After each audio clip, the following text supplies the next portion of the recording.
welcome back to Timeless Wisdom. Are you ready to dive into a concept that might completely change how you think about belief? Oh, I think we're definitely in for some interesting discoveries today. All right. The word we're focusing on today is kufr. It's an Arabic word, and it literally means to cover or to conceal. We're going to be exploring it through what the Quran says, especially in Surah Al-Baqarah. But here's the thing that I find so fascinating, and this is where it gets really cool. What if disbelief, or kufr, is actually covering up a truth that's already inside of us? What do you think? It's a pretty profound idea, right? And the Quran actually speaks directly to this. So in Surah Al-Baqarah, verse 6, it talks about those who reject faith. It says it doesn't matter if you warn them or not, they just won't believe. And I think that points to something much deeper than just not believing. It suggests a deliberate turning away from the truth. So it's not just a passive thing. It's an active choice to cover something up. Exactly. And the text goes on to talk about two types of disbelievers. The first kind, they start out disbelieving, but then they actually come to embrace faith. They're open to change, to uncovering what was hidden. But then there's a second type, and this is really interesting because they actually benefit from their disbelief. If they were to accept Islam, they would actually lose those advantages, so they cling to their disbelief. Wow, that's got to be a really tough spot. It makes you wonder what they're so afraid of facing if they acknowledged a higher power.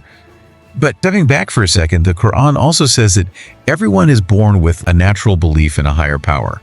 It's almost like we're hardwired for faith. You know what I mean? Think about it. When people are going through desperate times, no matter what their background is, they instinctively look to the heavens for help. Have you ever noticed that? Yeah, it's a great point. And it really highlights how universal this inclination toward belief is. It really suggests that belief is actually our natural state. So if someone ends up disbelieving, they really have to put in effort to suppress that natural instinct. It's like we're fighting against our own nature. It kind of reminds me, and this might sound a little out there, but in psychology, when people resist truths that make them uncomfortable or that challenge their worldview, it takes a lot of courage to confront those hidden parts of ourselves. Do you think that could be what's happening with this idea of kufr, covering up a truth that's just, well, hard to face? Yeah, I think there's definitely a parallel there. The Quran is constantly reminding us that as humans, we tend to believe in our own autonomy, our ability to control our lives and the environment around us. We love to think we're the masters of our own destiny, right? Yeah. We build these cities, we farm the land, and we create all this incredible technology. It's really easy to get lost in that feeling of power and control. For sure. But here's the thing, though. Real autonomy means that you're completely self-sufficient. You could shape your circumstances purely through your own will and power, regardless of any external factors. If we're really honest with ourselves, how many of us truly have that kind of control? Yeah. Not many. I know I certainly don't. I try to plan everything perfectly, but life always throws curveballs. Absolutely. Our lives are constantly changing, and often in ways we can't predict or prevent. Imagine you could have a thriving career, a loving family, everything's going great, but then suddenly, boom, everything changes. Illness, accidents, natural disasters, those kinds of things. They remind us really forcefully how vulnerable we actually are. They really force us to confront the limits of our own control. That is some heavy stuff. It really makes you wonder, if we don't truly have autonomy, who does? What is actually calling the shots? It really is the ultimate question, isn't it? And it leads us right back to this concept of a higher power, a force that's governing the universe and shaping our lives in ways that we may never fully grasp. And that brings us full circle to kufr, right? It's the act of concealing that very truth. It's almost like we're trying to protect ourselves from the reality of our own limitations. Almost like a defense mechanism, maybe. But, the big question is, can we really escape that truth forever? We've been talking about this idea of kufr, covering up the truth of a higher power. But it's not just about denying God, is it? It's also about denying our own limitations, pretending we have way more control than we actually do. For sure. And I think when we hold on to that illusion of autonomy, we're really rejecting the very source of our existence. It's kind of like saying, I don't need a creator. I created myself. But deep down, we all know that's impossible. Right. It's like trying to build a house without a foundation. It's not going to work. We were talking earlier about how life throws all these unexpected challenges our way, how things can change so fast. It really makes you realize just how much is actually outside of our control. Exactly. And that ties right back into that cyclical nature of life we mentioned before. We all start out as helpless babies, completely dependent on others. Then we grow up, we get some independence, maybe even achieve some success in the world. But then as we get older, we might find ourselves needing help again. It's a humbling reminder that we're not nearly as self-sufficient as we like to think we are. You're right. It's like life is constantly reminding us of our need for something bigger than ourselves. But what happens when we just ignore those reminders? What happens when we try to just muscle our way through life, convinced that we can handle it all on our own? Well, I think that's where we really start to see the effects of Kufr playing out in our lives. We might achieve some level of worldly success, but there's always going to be that feeling like something's missing. There's that void that we can't fill with material things or achievements. It's like we're searching for happiness in all the wrong places, chasing after temporary pleasures, trying to fill that emptiness with things that just don't satisfy. Exactly. And that's why the Quran really emphasizes the importance of connecting with our Creator. It's about recognizing that true fulfillment, it actually comes from aligning ourselves with the divine will, from surrendering to something greater than ourselves. So I get that surrendering to a higher power can bring peace and purpose, but surrender, that sounds passive to me. How can that be a source of strength, especially in a world that values taking charge and being in control? That's a really interesting way to put it. Surrender, it's not about giving up or becoming passive. It's actually about recognizing that there's this wisdom and power at work in the universe that's far beyond our limited understanding. It's about trusting that we're being guided, even when we can't see the bigger picture. That makes sense, but it's still a tough concept to wrap my head around. Yeah. Do you have any examples of what that kind of surrender actually looks like in practice? Well, think about the story of Prophet Job in the Quran. He faced unimaginable suffering, loss of wealth, his family, his health, but through it all, he never wavered in his faith. I have to admit, I don't really know that story very well. Oh, it's powerful. Job was a righteous man, deeply devoted to God. And then he gets tested with this series of calamities that would just crush most people. And yet, even in the midst of all that suffering, he never blamed God. He acknowledged that everything that happens is by God's will, and he just continued to praise and thank him. Wow. So even when he couldn't understand why he was going through so much pain, he still trusted in God's plan. Exactly. His story is a testament to the power of surrendering to that higher power, even when things don't make sense. And in the end, his faith was rewarded. He was restored to health and prosperity. But I think even more importantly, he gained a deeper understanding of God's mercy and wisdom. That's a beautiful story.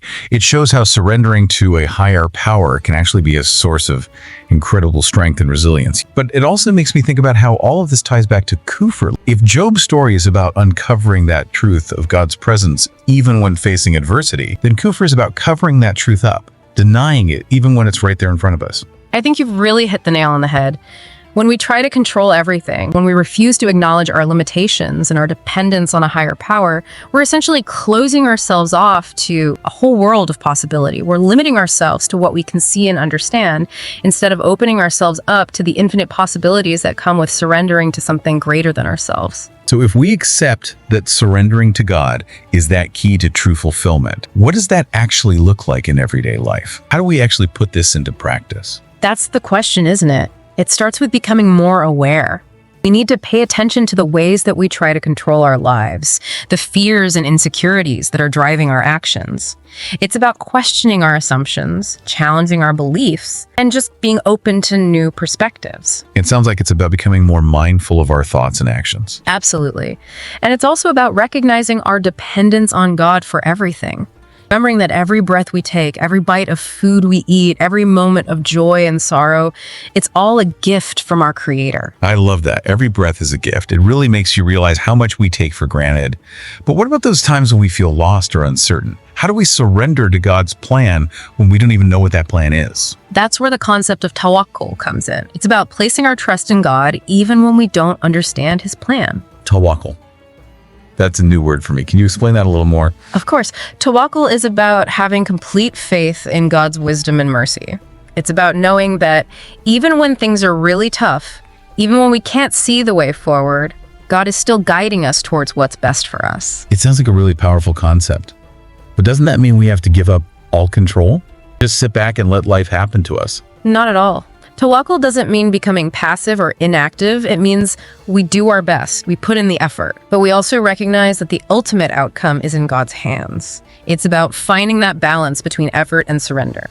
So it's about taking action, but letting go of the attachment to the results. Exactly. And that can be incredibly freeing. It frees us from the burden of trying to force things to happen our way. It lets us flow with the currents of life, trusting that we're being guided toward what's truly meant for us. It sounds like so much of this comes down to shifting our perspective, to changing the way we see the world and our place in it. You're right. It's about recognizing that we're not the center of the universe. We're part of something much bigger than ourselves. And our lives have a purpose beyond just fulfilling our own desires. So if Kufr is about covering up that truth, about clinging to the illusion of our own autonomy, then true faith is about uncovering it, about embracing our connection to something bigger. And in that process of uncovering and embracing, that's how we discover our true purpose and find a level of peace and fulfillment that we could never achieve on our own. It's like we're always searching for something outside of ourselves to complete us. But maybe that real source of completion is actually already inside. Exactly. It's like we're trying to solve a puzzle, but some of the pieces are missing. We can move the pieces we have around all we want, but it'll never feel whole until we find those missing pieces. And I think in this case, those pieces are our connection to God and understanding what our true purpose is. So how do we even start finding those missing pieces? How do we move from that place of kufr, that covering up, to a place of real faith and understanding? Well, it's a journey for sure. And it starts with us recognizing the ways we've been covering up those truths. Remember what we were talking about before? How often are we trying to control things that are really beyond our control, or holding on to beliefs that deep down we know aren't really serving us? Now that you say that, I can think of so many times when I've done that. When I was younger, I was obsessed with planning every little detail of my life. I had this 5-year plan, 10-year plan, the whole thing. And then, well, life happened. I got laid off from a job I thought was totally secure. A relationship I thought would last forever ended. And it threw me for a loop. I was so focused on controlling my own destiny that I totally forgot to factor in the possibility that things might not go according to plan. And that's such a common experience. We create these really elaborate ideas in our heads about how we think life should go. Truth is, life's full of surprises. And those surprises are often the things that lead to the most growth. Oh, that's so true. It's in those moments of unexpected change when we're forced to confront our limits and figure out what really matters. But how do we actually make that shift from trying to control everything to surrendering to a higher power? It sounds really good in theory, but actually doing it feels like this giant leap of faith. It does take faith, but it's not about just blindly jumping into the unknown. It's about building trust in God's plan, trust in our own intuition, and just trusting the process of life itself. Like the Tawakkul we talked about earlier, putting our trust in God even when we don't get his plan. Right. Tawakkul is about trust, but it's still tough to grasp how that works practically. How do I know I'm making the right choices? How do I know I'm actually following God's plan and not just my own desires? Well, that's where seeking knowledge and guidance really comes in. Quran and the teachings of the Prophet Muhammad, peace be upon him, they give us this framework for understanding God's will and living a life that's pleasing to him. So it's not just about feeling good or following our heart. There's actually guidance out there to help us figure this out. Exactly. The Quran's like a map that guides us through all the complexities of life. It answers our questions, it gives us comfort when things are tough, and it inspires us to live a life with meaning and purpose. That's really reassuring to hear. But what about when we mess up? We're all human, we're going to make mistakes. Does that mean we failed at surrendering to God? Not at all. Islam teaches that God is incredibly merciful and forgiving. He knows we're not perfect, and he doesn't expect us to be. What really matters is that we learn from those mistakes, ask for forgiveness, and just keep trying to do better. It's like that saying, fall down 7 times, stand up 8. I love that saying. It captures that spirit of perseverance and resilience, which is so important in Islam. So we've talked about trust, seeking knowledge, and always trying to improve. But what about the actual day-to-day stuff of living a life of faith? What are some concrete things we can do to strengthen our connection with God and uncover those truths we've been hiding? Well, one of the most powerful tools we have is prayer. It's time to reflect, to be thankful, and to ask for guidance. To be honest, prayer is something I've always kind of struggled with. I know how important it is, but I find myself getting distracted or feeling like my words are just disappearing into thin air. I think a lot of people can relate to that. Prayer is a practice. It takes time and effort to cultivate that deep connection. Something that can help is really focusing on the meaning of the words we're saying. Try to feel God's presence, connect with him on a heart level. It's not just going through the motions, it's about really being present. Are there any other practices that you find helpful? For sure. Another really important one is reading and reflecting on the Quran. It's a source of incredible wisdom and guidance. Every time we read it, we can find new insights. I've heard people say that reading the Quran is like having a conversation with God. That's such a beautiful way to put it, and it's true. When we read the Quran with an open heart, with a sincere desire to learn and grow, we become open to receiving divine guidance and inspiration. It really sounds like it's all about cultivating that relationship with God. It's not about just following the rules or doing rituals. It's about connecting with Him personally. Exactly. Islam is all about building that relationship with our Creator. It's about knowing Him, loving Him, and trying to live in a way that pleases Him. I really love that perspective. It makes faith so much more accessible and understandable. It's not about being perfect or knowing everything. It's about being open to learning, growing, and deepening that connection we have with God. And that journey, it's open to absolutely everyone, no matter their background or what they've been through. It's never too late to turn to God and seek His guidance. So bringing it all back to where we started, disbelief, Kufr, it's not just about denying God exists. It's about covering up those essential truths that are within us, truths about our limits, our reliance on a higher power, and our purpose in life. And the way to uncover those truths, it begins with realizing how we've been hiding them. It's about questioning what we believe, challenging our ego, and being open to the possibility of something much bigger than ourselves. It's about letting go of trying to control everything and embracing the mystery and beauty of life as it unfolds. And remembering that we're all on this journey of going back to our true selves, to the source of everything. So what really stands out to you from our conversation today? For me, it's that even when we're filled with doubt and disbelief, there's still that spark of faith inside of us. It's never too late to find that spark and let it grow into a flame. Absolutely. And as we nurture that flame, it not only lights up our own path, it lights up the path for those around us too. That's a powerful message of hope and change, for sure. And one that our world needs right now. So if everything around us is always changing, where can we find real stability and meaning? In the unchanging nature of God, in realizing we're not alone, that we're being guided and supported by a power greater than ourselves.